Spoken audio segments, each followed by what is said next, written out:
Welcome to the How Soccer Explains Leadership podcast, where we explore leadership principles through the lens of the beautiful game. Welcome back to How Soccer Explains Leadership. Thank you again for being a part of the conversation. I'm Phil Dark, your host. Paul Jobson, as I say every time, it's true again this time. He is always bummed when he's not able to do the interviews, but it's something that we get together every few episodes and we talk about these great conversations that I get to have. Today is no exception. I have Robbie Handy with me. He is a man who wears a few different hats. He's a husband, father. He runs a health and wellness business, and he is a former coach of Jessup University, where I was able to coach a little bit this year, so it's kind of a fun little commonality there. But before we get into the actual conversation, I want to just remind you, if you haven't done so already, rate and review the show and share it with your friends. That's the best way we can get this show out there. If it's helping you, I have no doubt it will help those who are in your circle. So the best way to share things is word of mouth. Always has been, always will be, and we hope that you'll be able to do that to help us get this show out there to help more people, because that's why we do what we do here. We want to help you, and we want to help others. Also, if you want to get in touch with us to share guests that you know about, even if it's you, if you want to ask us questions, give us some comments, give us some encouragement. I always love to hear how it's helping you in the different things that you're doing. So if you could send me an email, phil@howsoccerexplainsleadership.com. You can also join the Facebook group, How Soccer Explains Leadership. We like to keep it simple for you around here. So without more from me in these preliminaries, Robbie Handy, how are you doing? Bill, doing good, man. I appreciate you having me on here and excited to be here, man. Yeah, I'm excited for this conversation as well. We got to know each other. I think it was just Facebook. You'd made a comment or something. I forget what it was exactly. And then I saw that you coached at Jessup, and I was like, wow, that's really cool. Let's connect. You're also in my old stomping grounds. You've moved out to Nashville, Tennessee, and just south of there, and you're running this health and wellness business. So I just love to hear from you, your story. Just briefly share your story with our audience and who you are, how you developed your passion for soccer, for leadership, and now for health and wellness as well. Yeah, no, appreciate it. So grew up in Marysville, California, just north of where you're at currently. And sports was just part of the family. So I grew up playing a wide variety. If it had a ball involved, I was all game and interested in it. Soccer was one of those growing up. And then it wasn't really until college that I would say, once I kind of got dialed in and realized making the jump from high school to college, soccer was kind of my best ticket. And so I ran with it. And that's really where I began to fall in love, I think, with the sport and gain a better understanding and just kind of dialed in with it. Had a great coach there who, again, increased my chances of understanding the game and loving it. And it was in grad school where I was trying to nail down how does sport and a career tie together? And so I started helping out coaching at Chico State as a volunteer while I was dabbling in some other things in the sport industry, marketing in particular. But that's where I fell in love and realized, man, what an opportunity I have to be with this group of young men and around this sport that I love. And that's where I think leadership really jumped in and began to grow as I was growing as a young man. And looking back on my playing experience, I realized just what a pivotal moment that 18 to 22-year-old mark, big decisions being made in my own life at that time. And here I am on the other side of it now with a different mindset, different skill set, and wanted to kind of pour back into that age group, and coaching was an opportunity to do that. So started out at Chico, ran there for a little bit, loved what all that I picked up there. Felipe, I was underneath Felipe, who's still currently there as the head coach. Just a phenomenal man, gave me a ton of experience and room to kind of roam underneath him and get my feet wet in the coaching realm. And I loved it and ate it up. And then that opportunity at Jessup opened up for a head coaching job. And so I stepped into that. And again, a totally different experience than Chico, but loved it nonetheless, and gained a lot of great relationships and experiences from that. And then stepped out of that eventually to go into Yuba College for some time there as well. Yeah. So as an assistant coach, as a head coach, I've actually never been a head coach outside of my 4-year-old daughter's team that I lasted for about 30 minutes because I did not have the patience to the ice cream trick that I had ice cream at the end of the practice. I actually said, we have ice cream, and they all got the attention, but I didn't actually have ice cream. So I actually lied to 4-year-old children to get their attention. And what I didn't know on top of it was that the coach the the previous week actually brought ice cream at the end of practice. So I was not only a liar, but I was somebody that completely let him down on every level. So that was my head coaching experience. It lasted all of 30 minutes. But what did you learn from those different positions? I love being an assistant coach. I think there's a lot to it, but I want to hear from you. What are the differences, the different roles, and what leadership lessons did you learn from both? Yeah, no, great question. And like you, Phil, I think now, especially now having done both roles, I appreciate and value the time as an assistant. At one point, I was looking at opportunities to go back to being an assistant because I felt like I hadn't learned all that I could have learned. It had nothing to do with Felipe and the head coach, just me growing as a person. But some differences that stood out to me, one would be ownership. There's a different level of ownership as an assistant coach compared to a head coach. And obviously I didn't realize that until I became a head coach and it was mine. It was like, man, there was just a different level of investment, emotionally, physically, time commitment, all of that I poured in compared to being an assistant. The other one was learning how to follow, right? You have your ideas and your philosophies, but as an assistant, at the end of the day, you're there to serve the vision and mission of the head coach. And so can you push aside your differences? Can you push aside your vision a little bit to support what that coach is going after? And I think underneath Felipe, one thing he really taught me, two things, but one of them was he just really helped me always see the different side of the coin, the other perspective. He always we would talk about things, issues would come up in the locker room and we'd have the talk in the office. And he did a great job at just, but what about this angle? What about this? And it was just different perspective brought to the conversation. And it helped me moving forward to kind of always try to look for those angles. Another thing I thought he did great, as you know, in college athletics, recruiting is a black hole. It can be. And Felipe had a young family and he knew I did. Mine was growing at that time. And I thought he just did a great job of being competitive in our roles and responsibility and time commitment, but not letting them rule and reign in our life and losing our family at the expense of being competitive. And so I really appreciated that, as I just had one kid at that time. And looking back, I thought he did a great job of teaching me that and how to do that and still be competitive on the field. Yeah, one of the things you said there that I talk with a lot of people about in leadership is every leader has to be a great follower. You have to learn how to do that, and you have to learn, because what that does is it gives you that continual, we talk about it all the time on this show, that learning posture, that humble posture, that if you think you know it all, if you think that your way is the right way all the time, you're not going to be open to learning how to be better, how to actually flourish, because we're not perfect. We have issues. We have problems. And when we're following, I think sometimes we're able to see them a lot clearer than when we're leading and people are just saying, oh, that's great. Good job. You guys are awesome. Because when you're in that follower role, it's actually something that you can take a step back. You're not focusing on the minutia a lot of the times. You're able to have that 30,000-foot view that is needed a lot of the times. And I think that is something that if the assistant sees it that way, it can be so powerful. And I think but if the assistant's like, well, I just want the head coach role. Oh man, I wish I was there because I would have done it this way, this way, this way. You miss so much. And I think that's where you see some toxic cultures even, is where that assistant head role is, most assistant coaches could be the head coach. They're competent to be able to be a head coach, and most assistants would probably do it differently than the head coach. And that makes the best program I've seen, is where the assistant is not just a yes man, but is sitting there and going, yeah, I get that you're doing that, but have you thought about this? Have you thought about this? Not a, you're doing it wrong, but a, why are you doing it this way? I'm just curious, because I probably wouldn't have done it that way, but I know you have a reason to. So what is that? What let's learn from each other, right? Have you seen that even as a head coach and an assistant? Yeah, Felipe set a great example. He fostered that. He said, man, I don't want a yes man. You're not here because that's what you did. I brought you in here because you bring a different perspective.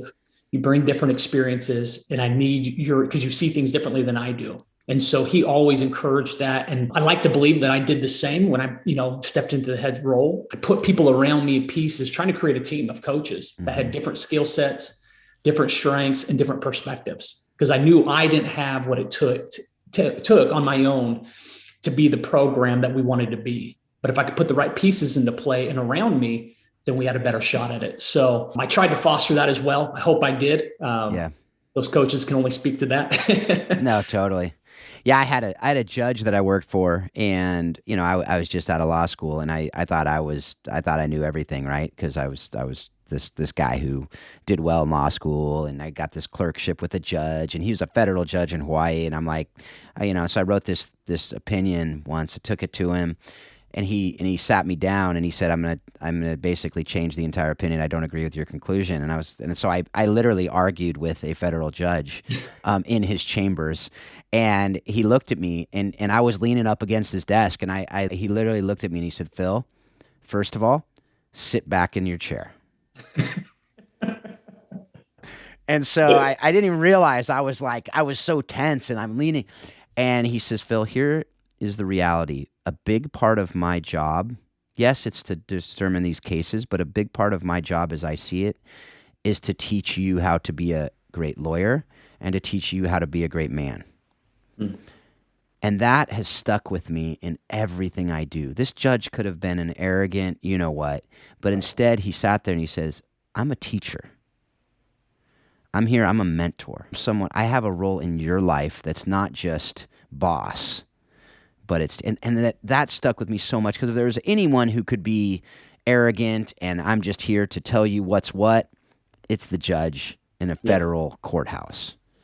But he was a man who was humble, who said, and he learned from me too. There were times where I wrote something, he goes, I didn't even think about that, and that was super encouraging to me too, right? So on that note, what was, I say that because I've read some articles and I've seen some quotes from your players, but I want to hear your answer on this. What was your coaching philosophy when you were the head coach at Jessup? I mean, you gave me a little bit of it as far as wanting to surround yourself with people who would compliment you and presumably who are smarter than you in some things. I'm not going to put words into your mouth. But what was your philosophy, and what did you see your role as the head coach there at Jessup with the men's program? I think above all else, I was there to raise, in some sense, as much as a coach could raise up. But I was there to raise men before players, right? And kind of like you talked about, mentoring and teaching. And so I knew I wouldn't see the results of that, the fruit of that, until many years later. But that was my goal, is how do I foster a culture here that teaches men how to be men and at the same time compete without compromising their character. At Jessup, we are a faith-based organization and a Christian university. And somehow I saw a disconnect between being competitive and yet carrying Christ-like character. And I thought, you don't have to sacrifice one for the other. Mm-hmm. Like, if anything, let's be the most competitive person out there, but yet carry some character as well and not sacrifice those things. So that was kind of, I think, the overarching philosophy is raising men and players, next, making the most out of what we had. I mean, I didn't think you had to teach somebody that you stepped on the pitch, you wanted to win. Like, that was a given, I thought, in my time. But more important was, how did I teach them how to respond to the result that might be out of their control? Because could we focus? I saw and heard in the locker room, in practices, in clubs that I would sit and watch and observe, and as I was recruiting, but so much time and energy was spent focusing on things out of their control. And I thought, man, what a waste. Like, how do I help these guys put their time and energy on things that they can control, and the result will take care of itself? And then how do we view the result? And more importantly, is not necessarily control the result, but most importantly, how do we respond to the result? Win or loss, there's a healthy response in both of those. And so helping them kind of navigate those waters and the disappointments that come in competition and the victories, and not letting the highs be too high and the lows be too low. Like, how do I kind of minimize those, was a goal of mine as a coach, and helping them walk. And that wasn't always easy, because that competitive spirit in each of us on that pitch. But at the end of the day, I thought that's what mattered. And I thought that's what they would carry with them long after their career was done. Because I knew all of them, most of them, were going to hang up their boots and move on to something else. But they would carry those lessons learned, those qualities with them, whichever direction they went in life. Yeah, that makes me think of a couple things. One is, there's, whether a lot of these neuroscientists, talk about the toxicity of the brain. It can either be a healthy brain or a toxic brain. And a lot of that is what we're feeding into it from our mind, right? I mean, that's a whole different conversation, but this idea of the mind and the brain are actually separate. And so that you're telling your brain different things. And that idea of, you can't control a lot of the things, but you can control your response to what happens, right? And that will determine a lot of your toxicity or healthy brain. And that then feeds on itself. And our brain is continually regenerating, and it's the plasticity of the brain is an amazing, miraculous thing. And so to be able to do that and be able to teach that and train that is so massive. And, and the other thing, though, I'd be curious to ask, though, that's one of the things that just popped into my head. Nice light topic, of course, that, whatever. But the other thing with that is, and this is something we talk about all the time in leadership, we talk about how do you measure success, right? So in that program, how would you say you measured success, even if it's after the fact, like now you're looking at it? You talked about it a little bit, but when it's not simply wins and losses, how do you measure success? If your year-end review, they come and say, hey, you were, 4-8, that's a failure of a year, but you felt you were successful. How would you explain that? Whew. To my players, it would probably be one conversation. And that's where I usually spent my time and energy was what I owed them, right? And helping them navigate that conversation. But I took it from a mentor of mine, only by book, not by in person, but John Wooden kind of shaped my coaching philosophy the most out of probably anybody. But so I took the definition from him, but success just being measured with what did we do with what we had, right? Making the most, because every circumstance looked different. And so when taking into account preparation, execution, and then time spent reflecting, what did I do with what I had?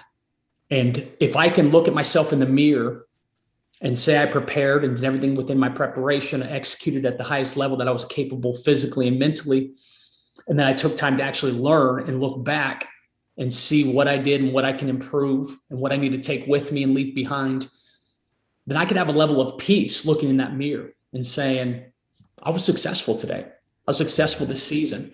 I did the best I could with what I had, because you get into trouble when you start measuring and comparing with the person next to you. And we're so quick to do that as athletes, as coaches, in media, right? Win-loss record, this coach versus that coach, this player. But the reality is there's so many variables that play into the success, the win-loss of that moment, that it's so hard to compare apples to apples. And rarely is it apples to apples. So I tried to help just remind them, because they were quick to do that as players, of look, man, this is what we had. This is what we did. Were we successful or not? Yeah. One of my favorite quotes out there, C.S. Lewis, I'm pretty sure it's C.S. Lewis, somebody told me it was, is comparison is the thief of joy. Yeah. Right? And I think we get caught up in the comparison game. We get caught up in how am I comparing to other coaches in my conference? How am I getting compared to the coaches that I know? How am I comparing to my mentor, to my brother, to my sister, to my friend? Whatever it is, we tend to gauge our success based on others. Yep. Rather than, as you said, what we are given and what we are doing the best with what we have. Because the reality is, I'm not you, you're not me. If I compare to you and say, wow, you're living in Nashville and you have this house and you're doing this business and wow, you're hitting these numbers. Well, I'm a loser. Right? Well, I'm not doing anything near what you're doing. It's totally 100% different. So to say, but there are ways to gauge success. And what I used to always say with our community that we used to have in Honduras with the ministry that I run is we're not going to know whether we succeeded until 20 years from now. When these kids are actually in society, are they in marriages that are intact? Are they loving their children as moms and dads? Are they loving their spouses in great ways? Are they leaders in their community?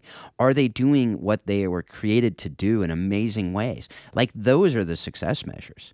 Yeah. Whether they get an A on the test, that could have a lot of variables that I can't judge each kid on success based on the grades or the this or the that test scores. There's so many variables that go into those things. So yeah, that's something that I totally agree with what you're just talking about there. And would you have you thought about, do you have a personal why statement, like a life purpose statement? No, I would say I'm currently trying to nail that down as far as I think my future why. I know right now my why is to be the best possible that I'm physically, emotionally, again, taking all those things into account, that I'm capable of, first as a husband, and then in that order. And then as a father, I have 4 young ones. And just know right now, my mission in life is to pour into these 4, raise them in all the things that I believe would be valuable in developing that relationship with them and just kind of helping them navigate these young years in their life. So that's where my time and energy goes. And, but I would say at the end of the day, if you were to ask me, fast forward 40 years, 50 years, what do you want to look back and say you did well? And do you want to regret? And I would never regret giving all my time and energy to my wife, to my kids, and pouring out from there into the community and whatever else circles that I walked into. But that's my big whys, to maximize that time because it is limited. Yeah, no, absolutely. All right. So we mentioned at the beginning that your resume includes coaching, yes, but it also includes running a health and wellness business. And so at some point you left William Jessup, which is in Rockland, California, and you are now south of Nashville, Tennessee. So at some point you stopped coaching. Why did you stop, and what are you doing now? Yeah, so Jessup, I was hoping to have a 20, 30-year career, one job, head coach job. That was kind of my idea in my head, but it would not align with that. I wanted to stay there. My family was growing at that moment. It was a part-time financial role, and it just wasn't going full time. And so at that point, I believed God was kind of calling me out of there and stepping away. I didn't know into what, but I was just willing to obey and step. So I stepped away, let the next guy in to keep the program rolling after that season with no direction. So I got involved in substitute teaching as a job. And then I was called about another coaching job at my local community at Yuba College. So I stepped into that temporarily, got involved there and spent some season. But during that time, that was my wife and I were going through kind of a transition of how do we create a life that gives us a little more freedom and control over our time and over our finances as we were looking to be together a little bit more as a family. And I just knew coaching college had a limitation in those areas that were of greater priority than coaching and winning and doing all that, which I love, and I love competing. So it was hard to step away and be willing. So we started this health and wellness business to see what it could grow and develop into while continuing to coach at Yuba College. And it grew and eventually allowed me the opportunity to step away. So I stepped away from coaching and really just to be available for those kids of mine that were growing. At that time, we had 3 and we added our 4th. So I just wanted to be available, whether that meant teaching them in the academic realm, whether that meant coaching them on the sports field, or taking them with me as I was beginning to travel a little bit more internationally, doing some mission things. I felt more of a draw there and wanted them to be able to be a part of that. But I knew that required time freedom and some financial freedom that I just didn't have quite to that extent. So went down that road, and my wife was on board as well. And she was desiring to come home. She was full-time in the hospital, helping manage the ER. And we slowly, as the business grew, it allowed us the opportunity to bring her home as well. And so then the whole Nashville thing comes into play, which was not on our radar. My wife and I both were born and raised Marysville. All of our family within 20 minutes, life was good. We weren't trying to get out of there. But in November of 2019, individually, my wife and I both, God began to highlight Nashville, Tennessee for some reason. And it led to a series of conversations. One, it led to a trip out here to kind of explore and find out more. We didn't have great clarity on why here and what specifically, even though we knew we could continue doing life here as we were there working from home. We were home, kind of a hybrid homeschool, charter school with our kids. But we felt the peace and the unity of stepping out and kind of in faith to come find out more, and believing as we stepped out in that God would reveal more as we walked into that, compared to revealing more from the comforts of our couch in California. Yeah. So we did that. And that's how we got here to Nashville. And now we just solely run a remote health and wellness business where we help people get physically, mentally, and if needed or desired, financially healthy through this health and wellness.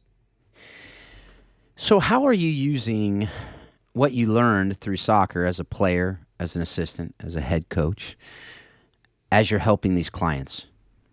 Yeah, Phil, I'm just dealing with a different age group, but you're dealing with humans, and humans bring all kinds of things, just like players brought their home life, they brought their academics, they brought their relationship issues to the field, right? And so this is the same. I'm just dealing with a different demographic. But I think one of the things that have served me best, that served me as a soccer coach, was first identifying through asking questions and listening, compared to speaking, but listening and digging at their why. You asked me my why, but I want to know, why is this important? Why does this matter to them? What's their motivator, right? Because the question is, if things get hard and difficult and hurdles, it's when, right? It's when things come against you, what's to say you're going to stay continuing the course? And so that has helped me, and health is no different. People are going to have hurdles and obstacles that come at them regularly. And so the more we can identify and specify why this matters and why is this important and what are they going after, the more likely they are to stay the course and push through the adversity that awaits them. Yeah. And I think as a player, there's the same. Absolutely. I think that that's something that I thought of as I was preparing for this, thinking about the different things. I mean, I've just started intermittent fasting, like the last week and a half, 2 weeks or whatever. I'm just getting into the groove, whatever. But the first few days, right? I mean, it's just like when a kid starts juggling, when a kid starts doing it's hard to do a new skill. And so how do you overcome, how do you motivate through that, I don't want to do this? Or if your kid's coming into college, hopefully they know how to juggle by then, but they may not be in shape. That probably happened quite a bit, right? So how do you get a kid into shape? It's really hard to get over those initial humps. You know, we all know running a mile, for me, running anything is hard, but running that first mile is harder in a strange way usually than the second, third, fourth mile. Right? Once you get past that hump. And so I think to take those lessons from sport and to be able to use those analogies in the midst of whatever it may be in any sort of health, wellness, mental training, things like that, the analogies from sport are massive, which is quite frankly one of the big reasons why we're doing this show, is to be able to help people see that, right? And so is there anything else that even that jogs in you as I say that makes you, I mean, there doesn't have to be, but I just was curious as I was thinking through that, have you seen that with the people that are you using sport analogies? And maybe not, maybe it's not, but even if they're, I mean, presumably if they're sports people you are, but have you seen that overlap? I think the overlap there's some, absolutely. And I do work with some athletes and then a number of non-athletic backgrounds, but I think helping them identify, like Daniel Pink wrote a book really talking about external motivators versus intrinsic motivators. Mm-hmm. And I like tapping into that and understanding and helping them, because you're right. As an external coach, I can only get them so far. I can only do so much. But helping them identify the internal things that motivate them and drive them is going to be long lasting. So I thought, and that was mine as a coach. That was like where I spent a lot of my time, is like, how do I tap into that? How do I ask the questions that stir those things and find their intrinsic motivation compared to externally? Because that's exhausting. Yeah. And it only has a certain shelf life. You know what I mean? Fear can motivate, but it can only motivate for so long. Mm-hmm. and only go so far. But that internal, if we can tap into that. And so I try to use what I did with players here with just clients in the health realm. And when they are able to do that, then I know the likelihood of them long-term success, man, it just goes up and up.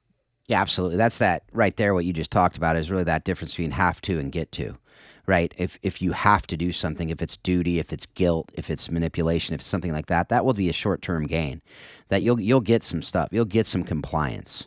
Right. But if you want that long term, it's got to be out of a get to mentality. And again, C.S. Lewis, I quote him a lot because he was a pretty brilliant dude. But he said duty is a substitute for love. You would never, it's basically a crutch. And you'd never use a crutch if you could walk on your own. Yeah. And you'd never use duty if you actually loved.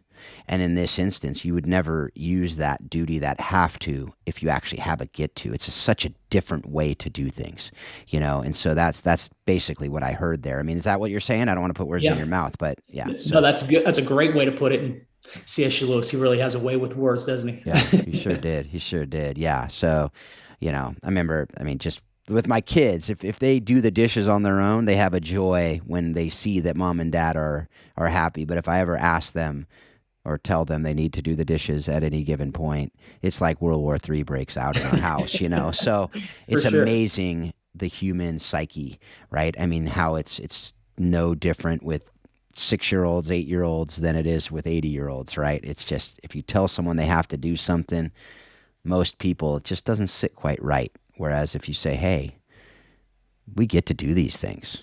It's pretty amazing. Just that it's a gratitude that comes out of that. It's an ability to go, wow, I'm able to walk. We don't even think about that, right? I'm able to breathe. Wow. I mean, we had the fires here recently and we couldn't go outside because the smoke was so bad. When I went to Delhi, India, I had, it was like 700 on the air quality index. It was crazy. But to then get a fresh air day, you're like, wow, the wind shifted. This is amazing, right? We take things for granted, right? So to be able to see that is amazing. So, that brings us to the last couple. That was a similar question to these last couple, but the questions we ask all of our guests. I mean, the first is, what are a couple lessons you learned directly from the game of soccer that you have used in your marriage and your parenting? Man, yeah. As I was thinking about that, an instant jumped out to me as a coach with a player. And he really taught me a great lesson that I hadn't learned at that point yet. And communication was the key. But he had just shared with me, I could obviously see the body language wasn't happy.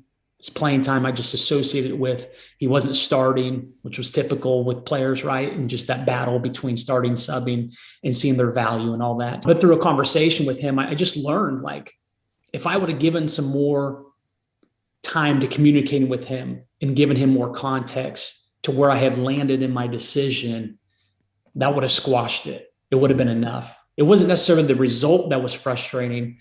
It was the gap that the communication that I had failed to share. And so I've seen that when I get into issues in my marriage, in my relationship, when I see a disconnect in my parenting with one of my kids, which there's plenty. So I have a lot of moments to learn. I'm a little slow learner, but God's just seen me as he's going to get a lot of chances here. But it usually boils down to, Phil, is my inability to communicate in a way, whether it's giving enough information, saying it clearly to where they can understand and comprehend at the age, because I have various ages. Is it me willing to open up and be vulnerable and share with my wife what really is bugging me, and how and I've just learned and seen how many issues I could have bypassed if I just would have communicated a little differently, more effectively, a little more. Yeah. And we see that in the game itself too, right? Like if you're not communicating if two center backs aren't communicating, they're going to run into each other, or any defenders, right? If you're not communicating, the keeper doesn't say keeper, and they run into each other and they bang, and then the striker just has an easy walking goal, right? There's so many times you see in the game where communication doesn't happen and bad things happen. Oh. And then the flip side of that coin, when communication is happening, when you have a keeper who actually organizes the defense and the midfielders and is kind of, when I was in high school, I talk a lot. I mean, anybody who listens to the show, you realize I talk a lot. But I had my players in high school who would say to me, like, you're part of our brain when we're playing. When you're not back there, like if I didn't play a second half or if I didn't do whatever, they'd be like, we're not quite all there. It's a little off because I was constantly talking and sharing, and I'm a student of the game, and I have been pretty much my whole life. So it's to help them understand where they can go, what they can do, how they can do it, right? And that's part of it too, where you have that communication. It seems to be more of a well-oiled machine when you have that, and there's trust too, right? So I think that's the key too. There needs to be trust. I developed trust by when I said things, they found it to be true. When I said you have time, I didn't say that, and they turn around and they have a dude right on them. And so I think that with your kids, that with your players, if you don't develop that trust and earn that conversation, you can't just be an absent dad till they're 15 and all of a sudden show up and be like, now you got to be a man. Here's how you be. They'd be like, who are you? Right. And what are you talking about? Right. Yeah. And with those players, you got to earn the trust. You got to earn the respect. You got to earn the credibility. With your kids, you need to do the same thing, folks. With your wife, with your husband, if you're a woman listening, you need to earn that conversation. And when you break that trust, it's hard to earn back, right? Like so, and sometimes you can break trust by not communicating. Yeah. Right? Oh, so. Yeah. Yes. Yeah, no, absolutely. I think it was John Maxwell said, people don't care what you have to say until they know that you care. I'm paraphrasing there a little bit, gotcha. But it's until they know that you care about them, it really doesn't matter. You can be saying all the right things, but once they understand your heart is in the right place and you care about their well-being and who they are, then the ears open up and they become a lot more attentive to what you're saying. And I was thinking about your story, soccer. I didn't know it until I started coaching, but then I realized, wow, communication. I was a defender by trade at the college level, typically an outside, left and right. Senior year, coach needed a center back, so he moved me to the back. And athletically, I knew where I measured up with the competition. Like we'd measure up 40 times and such. And I was always at the bottom athletically. Like it wasn't speed and skills and talents that was keeping me in the game. And it wasn't later till I realized like, oh, it was my ability, one of my abilities to communicate. And I realized how many obstacles we could avoid with just simply using my voice and communicating, moving pieces ahead of time. That's right. And really looking back on my playing career, I realized like I was able to do that to a decent degree that allowed me physically to keep up with everybody when maybe I couldn't just rely on some of that pure talent and athleticism. So. Well, yeah, absolutely. And that's usually the people who become the best coaches. That's usually the people who aren't able to, who don't just have that raw, incredible, like I'm just an amazing athlete who can do whatever. I mean, I'm a 5'8" goalkeeper for crying out loud. So I had to rely on that. If I didn't organize the defense, I got a lot more shots on me. If I got a lot more shots on me, we'd get more goals scored on us. We still have the shutout record at my high school, which is a very good high school in South Orange County, California. Because, well, first of all, I don't even know if they even play that many games anymore, but we had 19 shutouts in a year. And I attest all of it to the fact that we had an incredible defense, and I was able to communicate with them because my technique wasn't great. My, like if you look at it, it's just I knew where to be in the goal. I had good footwork, good positioning, and I led the team. And so every keeper I coach, I tell them that, look, I don't care if you're 6'4", if you're not having good positioning, good footwork, leadership of your team, you're not going to be a great goalkeeper. Right. And so I don't care what your technique looks like, because the reality is you get 2 to 3 shots a game that you have to really dive and save most of the time in a pretty busy game. Most of them, if you're in the right position, it comes right to you, or they miss the goal. And so anyway, that's a whole different conversation. But it goes to the point, though, if we are able to communicate, we can avoid a lot of problems. We can prevent a lot of problems, and we can actually take care of a lot of problems by communicating well. And also, by the way, probably the most powerful word for our kids and for our spouses is the words, I'm sorry. When we mess up, we have that opportunity to be able to say, I'm sorry, and ask for forgiveness, which is super powerful, especially for our kids to see that and hear that from us as fathers. So I'm sure that you've said that a few times in your day too, I imagine. Oh yeah, absolutely. Yeah. So, all right, man. Well, we're winding down, and it's always bittersweet for me to ask this last question. I always love hearing the answers, but it means that we're at the end of our conversation. But the answer, or the question is, what have you read, watched, or listened to that has informed your thinking on how soccer explains life and leadership? First book that jumps out to me with soccer, read this early on and read it a number of times in my coaching career, was called The Messiah Method. That's by Michael. I don't know if you've heard of that one. Yep. Read it yourself. I have. I was looking for it. I think it's in my backpack right now because I'm reading it and hoping to get Zigarelli on the show here pretty soon. So anyway. Oh, nice. Yeah. So I actually jumped on a call with Dave Brandt at one point, the men's coach you talked about.